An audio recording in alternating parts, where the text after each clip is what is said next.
5 दिवसीय मानसून सत्र आज से शुरू हो रहा है और इस बार का सत्र बेहद हंगामेदार रहने के आसार हैं। 13 जुलाई से शुरू होकर 17 जुलाई तक चलने वाले इस सत्र में सत्ता पक्ष और विपक्ष के बीच तीखी राजनीतिक टकराव देखने को मिल सकता है। विधानसभा अध्यक्ष डॉक्टर रमन सिंह की अध्यक्षता में होने वाली 5 बैठकों के दौरान कई महत्वपूर्ण सरकारी प्रस्ताव, विभागीय रिपोर्टें और जनहित के मुद्दे सदन में रखे जाएंगे। वहीं विपक्ष सरकार को कानून व्यवस्था, शिक्षा, स्वास्थ्य और प्रशासनिक मामलों पर घेरने की तैयारी में है। इतना ही नहीं, कांग्रेस की ओर से सरकार के खिलाफ अविश्वास प्रस्ताव लाए जाने की भी चर्चा तेज है, जिससे इस मानसून सत्र की राजनीतिक अहमियत और बढ़ गई है। सत्र की शुरुआत परंपरा के मुताबिक शोक प्रस्ताव से होगी। हाल ही में पद्म विभूषण से सम्मानित और छत्तीसगढ़ की सुप्रसिद्ध पंडवानी गायिका तीजनबाई के निधन पर उन्हें सदन में श्रद्धांजलि अर्पित की जाएगी। उनके सम्मान में सदन की कार्यवाही कुछ समय के लिए स्थगित भी की जा सकती है। श्रद्धांजलि के बाद नियमित कार्यवाही शुरू होगी, जिसमें प्रश्नकाल प्रमुख रहेगा। इस बार सत्ता पक्ष और विपक्ष के विधायकों ने मिलकर कुल 996 प्रश्न लाए हैं, और जो इस बात का संकेत है कि सरकार को लगभग हर विभाग से जुड़े सवालों का जवाब देना होगा। प्रश्नकाल के दौरान मुख्यमंत्री साय अपने विभागों से जुड़े सवालों के जवाब देंगे। वहीं राजस्व मंत्री टंकराम वर्मा और वन मंत्री केदार कश्यप भी अपने अपने विभागों से संबंधित प्रश्नों का उत्तर सदन में देंगे।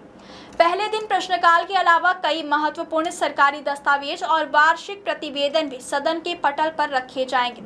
मुख्यमंत्री साय छत्तीसगढ़ राज्य मानवाधिकार आयोग का वार्षिक प्रतिवेदन 2024-25, छत्तीसगढ़ राज्य विद्युत नियामक आयोग का वार्षिक लेखा प्रतिवेदन 2024-25 और अधिसूचित छत्तीसगढ़ राज्य विद्युत नियामक आयोग विनियम 2026 सदन में प्रस्तुत करेंगे।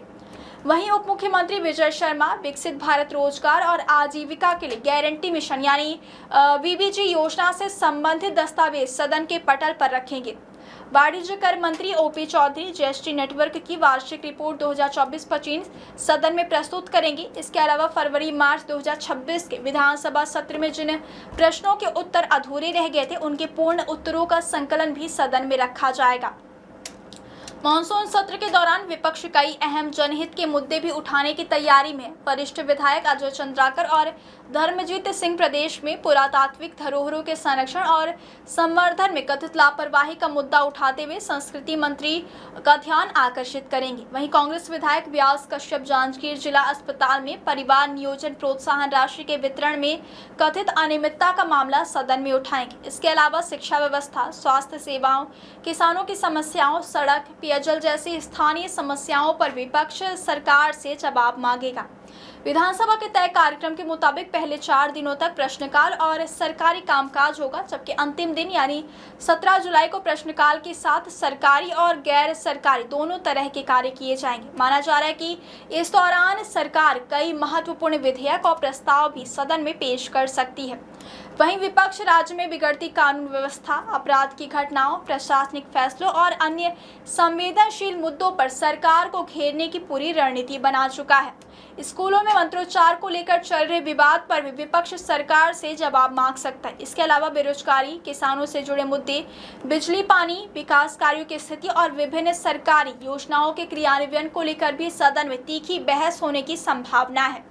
कुल मिलाकर छत्तीसगढ़ विधानसभा का यह 5 दिवसीय मानसून सत्र केवल सरकारी कामकाज तक सीमित नहीं रहने वाला, बल्कि इसमें राजनीतिक आरोप प्रत्यारोप, तीखी बहस, जनहित के मुद्दों पर चर्चा और सरकार से जवाबदेही तय करने की कोशिशें भी देखने को मिलेगी। अब सबकी निगाहें इस बात पर टिकी है कि विपक्ष किन मुद्दों को सबसे प्रमुखता से उठाते हैं और क्या अविश्वास प्रस्ताव लाया जाता है, और सरकार सदन में उठने वाले सवालों का किस तरह जवाब देती है।